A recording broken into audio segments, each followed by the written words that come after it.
Naini jail में आप कितना समय बिताए? जिस तरह से आपने 48 वर्ष बेगुनाही की सजा काटी जेल में, तो क्या आप ही की तरह और ऐसे लोग हैं जेल में जो सजा काट रहे हैं?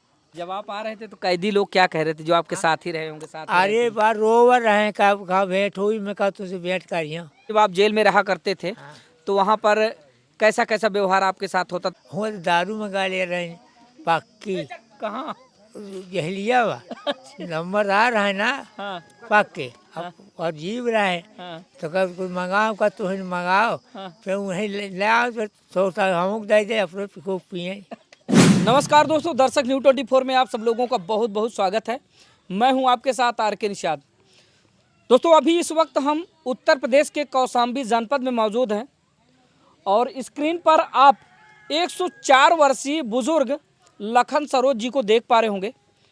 दोस्तों बताते चले कि साल 1977 की बात है, जब बुजुर्ग दादा जो इस समय कैमरे के सामने बैठे हुए हैं, फ्रेम में हमारे साथ बैठे हुए हैं, लखन सरोज जी, इनकी उम्र इस समय 104 वर्ष की है और साल 1977 की बात है, जब ये अपने घर पर लेटे हुए थे तभी अचानक गांव से लड़ाई झगड़े की आवाज़ आती है और ये घर से बाहर निकलते हैं।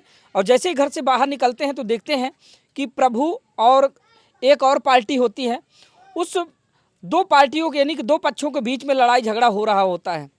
और ये बाहर निकलकर देखते हैं कि दूसरे पक्ष के द्वारा जो प्रभु होता है उसको मारा जाता है और वो वही मरणासन अवस्था में ज़मीन पर गिर पड़ता है। बस इतना देखते ही लखन सरोज जी सीधा भागकर अपने घर के अंदर चले जाते हैं और सीधा अंदर इसलिए चले जाते हैं कि कहीं ऐसा ना हो कि लोग बाग झूठे आरोप में हमें फंसा दे। लेकिन हुआ यही, जिस बात का इनको डर था इनके साथ वही हुआ।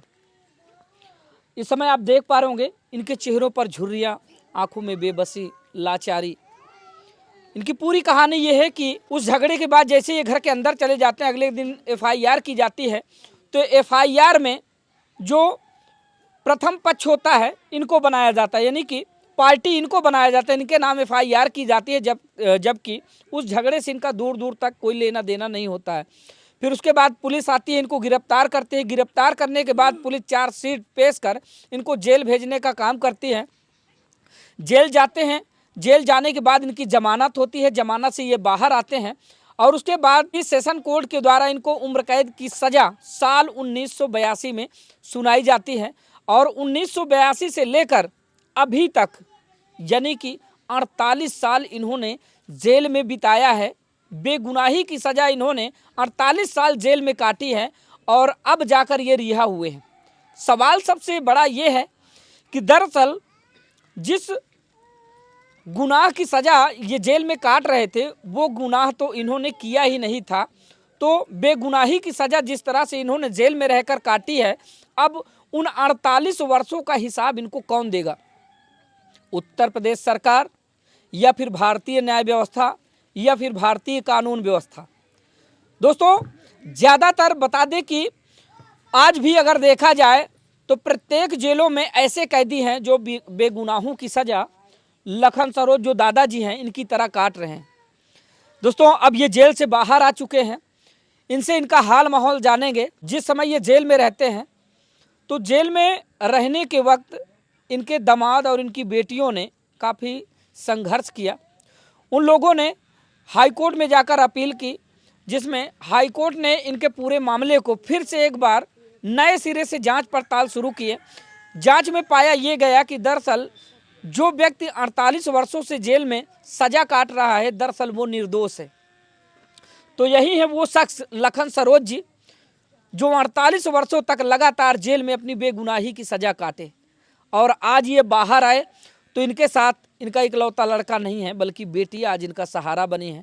तो इनसे बातचीत करेंगे, जानने और समझने का प्रयास करेंगे कि दरअसल जब इनको पता चला कि मैं बेगुनाह हूँ, हालांकि इनको पहले से ही पता था कि जो सज़ा मुझे मिली है वो मेरी बेगुनाही की सज़ा है, मैंने कोई गुनाह किया ही नहीं, बेगुनाह होते हुए मुझे प्रशासन ने सज़ा दी है।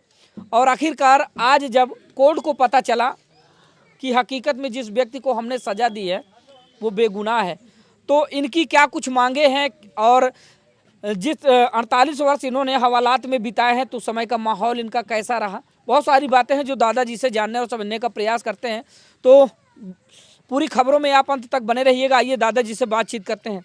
दादा, पहले दर्शकों को आप अपना नाम बता दीजिए। हाँ, दर्शकों को नाम बताइए। लखन।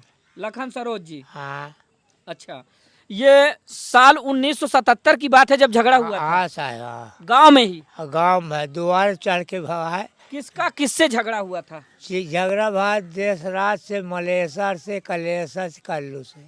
और दूसरा कौन था? हाँ वो प्रभु। प्रभु से। हाँ यानी कि दो पक्षों में झगड़ा हुआ था। हाँ। आप कहाँ थे? अब साहब भीतर सोवर रही, घर के अंदर आप अपने सो रहे थे? सोवर रही बेटोवा और मेहरार का उठो झगड़ा है, मैं कब मना नहीं करिए। हाँ। फिर निकले तो कहीं देखे घूम खर्च गिरे पा रहे हैं, अब टप्पे घुस गए, कहीं देखे फिर से आप अंदर भाग के चले गए? हम चले गए देख के का करिए, हाँ क्योंकि गिरे पा रहे सब है। हाँ अब घुस नहीं, इनको मारा, उनको जियो कहीं। हाँ। अब फिर सब बात पता लगा कि तो हम लिख दी। अच्छा, आपके नाम मुकदमा किसने कराया था? हाँ हमें नाम कराया चंदा, प्रभु के लड़कों ने? भाई। अच्छा, बड़ा भाई। प्रभु के भाई ने? हाँ, जो चार जो झगड़े भाई। में मारा गया था, हाँ। प्रभु, उसके बड़े भाई ने आपके नाम मुकदमा हाँ कराया? 4 भाई है वो। अच्छा, हाँ तो फिर आप जेल गए? आप साथ जेल गई, जमानत हुई फिर? जमानत भाई। अच्छा, सजा आपको साल 1982 में सुनाई गई हाँ सुशील भाई साहब। सेशन कोर्ट से। हाँ फिर आप जेल चले गए? फिर जेल चल गई, सजा बोल सुशील कोर्ट से बोली, उम्र कैद की? उम्र कैद बोल दी। हाँ। और फिर हाई कोर्ट गए साहब, फिर हूँ छूटा। बीच बीच में पैरोल पे छूट के आया करते? हाँ वो वहाँ गए नहीं। हाँ। और फिर साहब जो 48 साल जो है फिर एक बैग सजा काट रही नहीं। अच्छा, जब पहली बार आपको सजा बोली गई तो कौन सी जेल में रखा गया? वो इलाहाबाद हाई कोर्ट में। नैनी जेल? हाँ जब आपको उम्र कैद की सजा बोली गई थी, नैनी जेल भेजा गया आपको? हाँ। नैनी जेल में आप कितना समय बिताए? अरे साहब हूँ 5 साल बिताया हुआ। 5 साल? हाँ। जब इनको उम्र कैद की सजा सेशन कोर्ट के द्वारा सुनाई जाती है तो सबसे पहले इनको नैनी सेंट्रल जेल में शिफ्ट किया जाता है, जहां पर इन्होंने अपने जीवन के 5 वर्ष बिताए। और फिर नैनी सेंट्रल जेल से इनको दोबारा रिफ़र किया जाता है कौशाम्बी जिला कारागार में, जहां पर इन्होंने अपने जीवन के बाकी दिन जेल में रहकर बिताए, है ना? हाँ साहब। अच्छा दादा, ये तो सब कुछ हो गया। हाँ। पहले जेल के बारे में बताइए। जब आप जेल में रहा करते थे हाँ। तो वहाँ पर कैसा कैसा व्यवहार आपके साथ होता था? खाना पीना समय से मिलता था या नहीं? हाँ साहब मिल रहा है। क्या क्या मिलता था?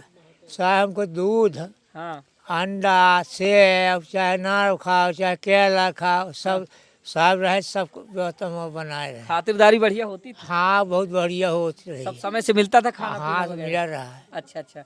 घर की याद आती थी? हाँ घर की याद आती थी? अब बिटिया का आ रहा है, बेटों को नहीं आ रहा है। अच्छा, बिटिया की याद आती थी, बेटों की नहीं? हाँ कितने बेटे और कितनी बेटियां हैं आपकी? हमारे एक बेटवा है। हाँ। बिटिया बिटिया 5 है। अच्छा अच्छा, 5 बेटियां हैं। हाँ साहब कुल बिटिया। मिला के 6 संतानें हैं इनकी। हाँ सर। 1 लड़का और 5 बेटियां।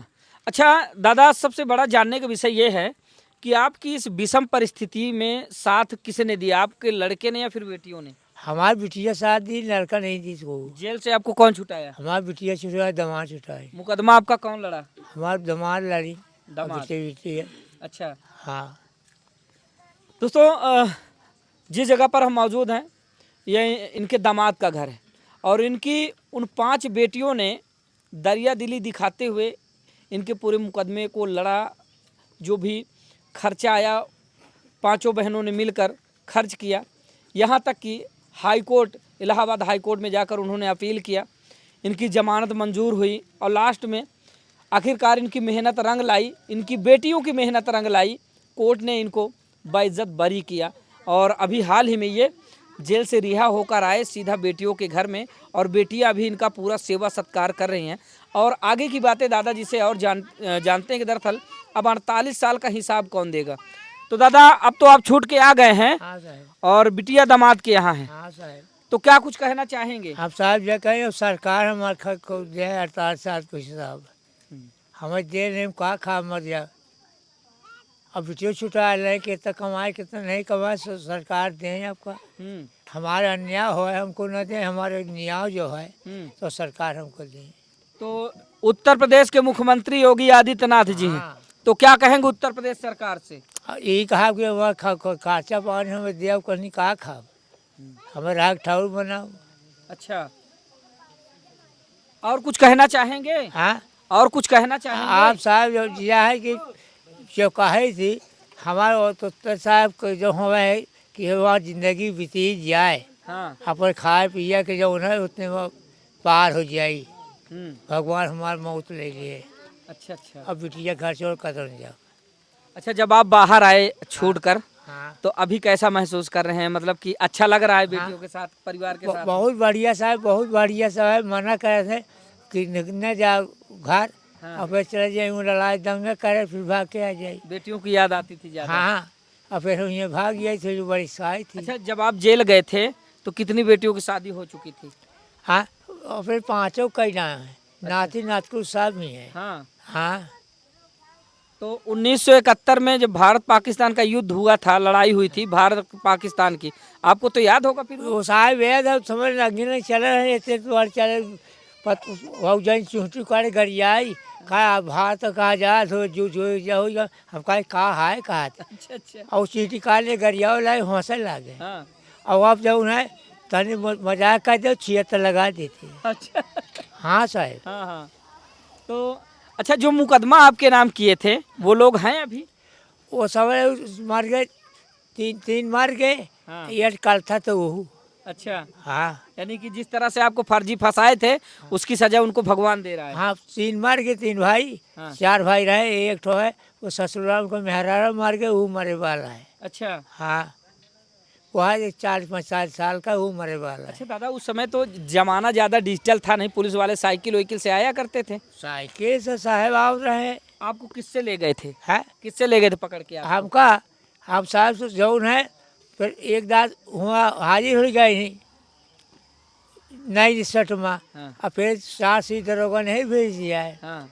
तो फिर हुआ से आओ इलाहाबाद, हाँ। फिर इलाहाबाद फिर थाने सीधे गई नहीं। अच्छा, जब साल 1977 में जब झगड़ा हुआ, हाँ, हाँ। आपके नाम FIR प्रभु के हाँ। बड़े भाई ने करवाई, हाँ, तो पुलिस आई होगी घर पे? आई घर पर आई। पैदल आई थी पुलिस या हाँ। साइकिल से? हाँ, पुलिस साइकिल से आई है। कितने पुलिस आए थे? अरे रहे 10-15 आदमी, अच्छा, छापे है पूरा। कुछ पैदल कुछ साइकिल से हाँ आपको पकड़ ले गए? हाँ, नहीं पानी आए। अच्छा, आप भाग गए थे? हाँ, निकल गई जाके भरवारी टिकट कटावा, हाँ। और फर्जी में फिर जाए बंद हो गई। अच्छा तो साहब का देव टिकट हमका, हाँ। तो हमका पैसा में नहीं आया, हाँ। तभी बंद कर दिए। अच्छा। फिर 10 रोज में छूट गए हुआ। हाँ। और फिर वहाँ से आके फिर इलाहाबाद से मेरे बाबूजी रहा है ना, हाँ। वो भेजी हुआ से फिर नहीं आया थाने से इलाहाबाद, अच्छा। फिर थाने से फिर भेजी नहीं। अच्छा, उस समय तो दादा 1977 की बात जहाँ पर आती है, तो उस समय तो आर्थिक व्यवस्था भारत की भी काफ़ी खराब थी, तो उस समय जेल में क्या मिलता था खाने में? हाँ, उस समय क्या मिलता था? वो समय में अरे साहब जो है ना रे, महुआ हुआ मिलता था? हाँ, अरे हुआ कहाँ मिली, हाँ। नहीं है मिली, घर पर मिला था। हाँ। हुआ तो दारू मंगा ले रहे हैं पक्की, कहाँ? जहलिया वा नंबर आ रहा है ना हाँ। पक्के। अब और जीव रहा है, हाँ। तो कब कोई मंगाओ का तो मंगाओ, हाँ। फिर उन्हें ले आओ, फिर थोड़ा हमको दे दे, अपने खूब पिए। और मुर्गा को उस मिलत रहा, हाँ। मंगा ले रहे हैं। हाँ। और या वो जानवर का जेल में आपसे काम उम करवाते थे? साहब जो से गाँव कह के हम गए, फूल इतना लाग रहा है, हाँ। काय सो फूल को हिसाब को जानते हैं सेवा माली करने। वाला काम? हाँ, हाँ। हम कहाँ साहब जानी थे, वहीं जुटे रहेंगे। अच्छा अच्छा। अच्छा, जब आप जेल से छोटे जिस दिन और घर आ रहे थे, तो जेल में लोग मिले आपसे या फिर पुलिस के अधिकारियों ने आपसे क्या कहा, कैदियों ने आपसे क्या कहा? हाँ, और वो जो कहे फिर गए, फिर मिले गए नहीं। अच्छा अच्छा। ये सब जो जहरा साहब और सर कहा तुम्हारी हिम्मत कहीं भेंट करे आए। अच्छा। फिर मैं कहा साहब का चोरी डाका छिनारा किए हैं। हाँ। हाँ, और उनका मार बीच करे गए हैं, वही ही चला है, तो आज भेंट करे आए, तो खुशी हुई है। अच्छा। हाँ, और 4-5 दिन हुए गए हैं। जब आप आ रहे थे तो कैदी लोग क्या कह रहे थे जो आपके साथ ही रहे होंगे? साथ में अरे रहे थे? बार रोवर रहे, कहा भेंट हुई, मैं कहा तुझसे भेंट करिए, हाँ। और फिर घर भेंट किए। अच्छा। हाँ, सब सोच रहे थे कि दादाजी रहे हमारे। हाँ खुश हो गए। अच्छा दादाजी, सवाल ये खड़ा होता है, जिस तरह से आपने 48 वर्ष बेगुनाही की सजा काटी जेल में, तो क्या आप ही की तरह और ऐसे लोग हैं जेल में जो सजा काट रहे हैं, आए साहब हाँ, बहुत है। बेगुनाही की सजा काट हाँ, रहे हैं? आए तू ही सर गुनाही काट रहे हैं। हाँ। और बाकी जो 5 गुना से तो फांसे हैं अच्छा और कहीं हैं। दोस्तों, ये कहानी है उत्तर प्रदेश के कौशाम्बी जनपद के लखन सरोज की, जिनको आप स्क्रीन पर देख रहे हैं। सवाल सबसे बड़ा ये है कि जिस तरह से बेगुनाही की सज़ा इन्होंने 48 साल जेल में रहकर काटी और बाद में इलाहाबाद हाई कोर्ट के द्वारा इनको बेगुनाह साबित किया जाता है कि दरअसल जिस मुकदमे में लखन सरोज सज़ा काट रहे हैं, दरअसल वो उस गुनाह में सम्मिलित थे ही नहीं, और आज इनको बेइज्जत बरी कर दिया गया है और ये रिहा होकर सीधा घर आ गए हैं। अब सबसे बड़ा सवाल भारत की न्यायिक व्यवस्था पर खड़ा होता है, बड़ा सवाल भारतीय कानून व्यवस्था पर खड़ा होता है, और साथ ही अब जो 48 वर्ष इन्होंने जेल में रहकर गुजारे हैं, तो उसका हिसाब किताब, उसका लेखा जोखा आखिरकार कौन देगा। इनके 5 बेटियों ने जिस तरह से मेहनत मजदूरी कर अपने बाप को जेल से रिहा करवाने के लिए अथक प्रयास किए, समय समय पर वकील चेंज किए, समय समय पर कोर्ट जाते रहे, तो आप समझ सकते हैं कि आज के दौर में क्या कुछ खर्च लगता है। अब उसका लेखा जोखा कौन देगा, इनका हिसाब कौन करेगा। जिस तरह से लखन सरोज जी जैसे बहुत सारे लोग ऐसे हैं जो भ्रष्ट कानून व्यवस्था के शिकार होते हैं और न्याय व्यवस्था के भी अनदेखी के शिकार हो जाते हैं और इन्हीं की तरह सज़ा काट रहे हैं। तो अभी हम इनके यहाँ मौजूद थे, इनसे इनके दामाद जी हैं, थोड़ा सा उनसे बातचीत कर लेते हैं कि दरअसल उन लोगों में कितनी खुशी है। आप खुद स्क्रीन पर देखेंगे। मैं बुलाना चाहूँगा, भैया इधर आ जाए, थोड़ा सा आए, ऐसे आ जाएं। क्या नाम हो भैया आपका? कुलदीप। कितना खुश हैं ससुर जी आपके रिहा हो गए? खुशी तो है ही नहीं है। हाँ, अच्छा, लगातार आप लोगों ने सहयोग किया इनको छुटाने के लिए। अब का पूछ लिया। हाँ, अरे बोलते तो। अच्छा ये बताइए, आपको लगता था कि इनको हम छुटा पाएंगे या फिर? लगता का भरोसा कह रहा हो भी छूटा तो लेवे भगवान। हाँ, हाँ, खर्चा ला गए। खर्चा लगता था। अगर देखा जाए तो जैसे हर बार पेशी में आप लोग जाते रहे होंगे या फिर तारीख वगैरह लेने जाते रहे होंगे, कितना खर्चा लग जाता था? अब 1000 खान लग जाता था। फिर भी हाँ, ना? भाड़ा किराया लग। अच्छा अच्छा, तो आप सबसे छोटे हैं बड़े? हम सबसे छोटे हनुमान के साथ। सबसे छोटे दामाद हैं। तो जब ये जेल से रिहा हुए तो अपने लड़के के पास ना जाके सीधा यहीं आए? यहाँ आए हैं। लड़के के क्या रवैया है? अरे का रवैया ही रवैया होते छुटाते ना। अच्छा, लड़के ने कभी पैरवी नहीं की? का तो एक जार नहीं मिलाई तो करे नहीं गए हैं। कभी जेल तक मिलने तक नहीं गया? का तो नहीं पूछ ले। दादा, आपका जो लड़का है उसने कभी आपके मुकदमे में पैरवी नहीं की? कहतो साहब नहीं कि जन मुलाकात करेगा। कभी भेंट भी करने नहीं गए? हाँ जगह जमीन है आपके पास? हाँ। किसके नाम है? अरे कई दिन है उनके नाम। अच्छा, लेकिन 48 साल का हिसाब चाहिए आप? हाँ साहब पूरा चाहिए हमको। किससे लेंगे? हाँ सरकार से ले। सरकार से? हाँ। तो क्या कहना चाहेंगे सरकार को, थोड़ा बोलिए। हाँ हाँ साहब भाई जितना काटा है 48 साल। हाँ, हाँ वो तो सरकार हमको दे हम का पहिए दमाद छुटा ले रोजर दे हमें खाते तो हम का करी। बिल्कुल। बीमार गंज से आता है सबको सरकार ने। तो दोस्तों, आज हम कौशाम्बी जनपद में मौजूद थे जहां पर लखन सरोज जी के घर पर हम आए थे। ये वही 104 वर्षीय बुजुर्ग लखन सरोज जी हैं जो साल 1977 में इनके गांव में एक झगड़ा हो रहा होता है, उसमें ये बीच बचाव करने के लिए जाते हैं। इन पर झूठा मुकदमा लिखा दिया जाता है साल 1977 में, और उसके बाद पुलिस उनको गिरफ्तार कर जेल में डालने का काम करती है। फिर उसके बाद जमानत पर ये रिहा होते हैं और जैसे ही जेल से बाहर आते हैं सेशन कोर्ट के द्वारा इनको उम्र कैद की सज़ा सुनाई जाती है। तब से ये 48 साल तक जेल में अपने बिताए, और उसके बाद आखिरकार जिस तरह से ये बेगुनाह थे, इनके दामाद और इनकी बेटियों ने केस लड़ा, अंततः इलाहाबाद हाई कोर्ट ने इनको निर्दोष से सिद्ध करते हुए अभी हाल ही में जेल से रिहा कर दिया है। सबसे बड़ा सवाल ये है कि दरअसल जिस तरह से इन्होंने 48 वर्ष बेगुनाही की सज़ा जेल में काटी है, उसका लेखा जोखा और उसका हिसाब कौन देगा। आप लोग भी अपनी राय अपनी प्रतिक्रिया कमेंट के जरिए जरूर साझा कीजिएगा। मिलते हैं फिर से किसी नई खबर के साथ, तब तक के लिए नमस्कार।